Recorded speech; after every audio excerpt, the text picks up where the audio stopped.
The Ghosts of the Deep Dungeon is out in Destiny 2 and the story is very epic. Spoiler warning. The Lucent Hive are back and are trying to resurrect Oryx in the waters of Titan. Let's discuss this dungeon and story.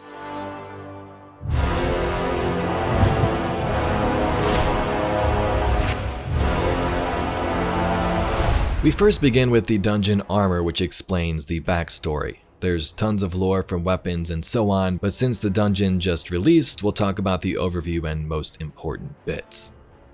In the helmet, a Guardian fire team comprised of Chalco, Lisbon 3, and Fenchurch begin to gear up for a mission, acquiring talismans like the one we use in the Dreaming City for protection against darkness and whatever they may find.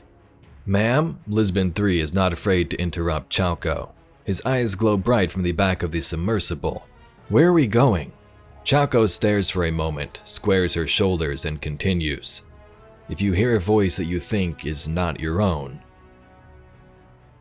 So Chalco is giving out warnings. If you see anyone at the operation site you don't recognize, call it out. If it glows white, call it out.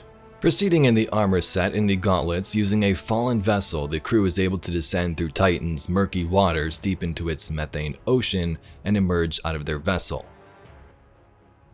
A compact submersible of Elixir design finishes its descent through the hazy depths of Titan's methane ocean. The craft's seafloor landing kicks up a dark cloud of silt and microbial life shimmering like stars.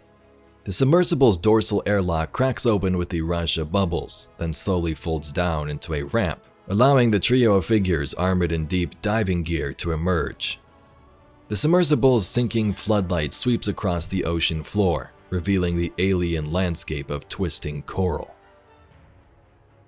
In the chess piece, the crew finds what they're looking for. The hidden find the secret body of the taken king. He wants to ask, "Where are we?" but the words fail to get past his lips. Instead, Fenchurch gathers himself and joins Chalco at her side. Chalco raises her hand, and 3 drones come to heel behind her. "We are the only extant team of Hidden to visit this site." She sends the drones up into the air with a wave. What you are about to see is not to be discussed outside of official reports. Fenchurch takes a step forward, squinting against the dark, until the drones sweep the terrain with their floodlights. Then, as the alien landscape comes into sharp focus, one word finally escapes his lips: Oryx. From the boots, what appeared to be a silhouette of coral growths in the dark is revealed to be the mountainous remains of Oryx the Taken King. The Hive God's immense carcass lays strewn across Titan's seafloor. Both Lisbon 13 and Fenchurch are taken aback by the sight, but Chalco advances toward it. The Lucent brood performed a ritual here. Chalco motions to the shattered remnants of a hive ghost on the ground. We believe they were trying to forcibly resurrect Oryx by combining heretical hive necromancy with the powers of that ghost. They were disrupted. Lisbon steps forward, unable to look away from Oryx's cadaverous face. Is that possible? Officially, no. Unofficially, Chalco glances at Lisbon. That's what we're here to investigate. The body is still active, with taken energy and darkness. The Guardians who intercepted this ritual reported finding free-floating fragments of consciousness on the way to this site, memories from the corpse.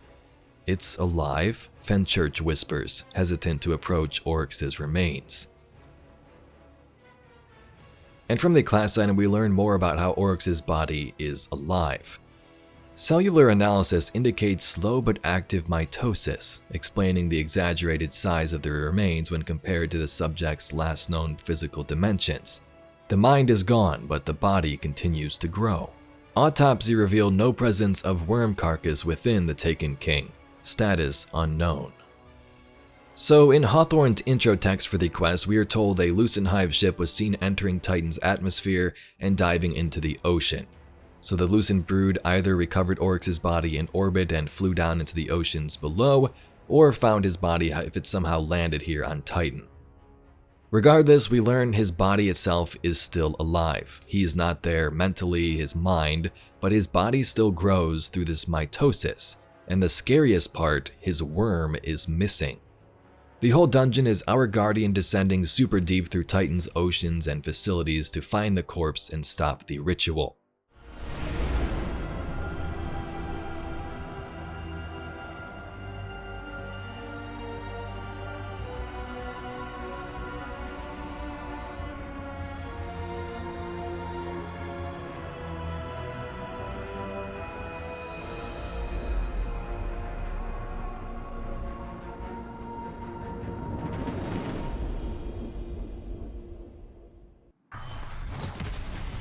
Guardian, there's massive energy readings surging from below the arcology. All communication channels are affected. The Lucent Hive are forcing their way through from the Ascendant plane. Something is going on. The formations I'm seeing are indicative of some mass ritual to... Guardian, can you speak?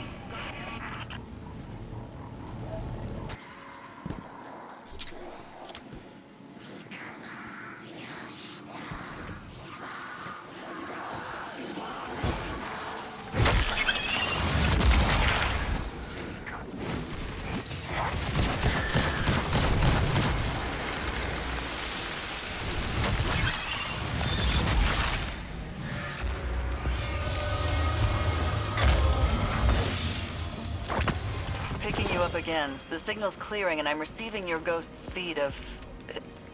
Is that... Oryx? Were the Lucent Hive trying to... This was a ritual to resurrect the taken king. By force? We're lucky you were able to stop this, Guardian. I don't even know if what they were trying to do here was possible, but... the risk alone... I'm going to contact Ikora immediately. She'll want the Hidden to secure Oryx's remains for study. The Lucent ritual was a failure, but the Taken King can still rise again according to Savathun's words, so will this actually happen? Mercury, Io, and Titan are in my care.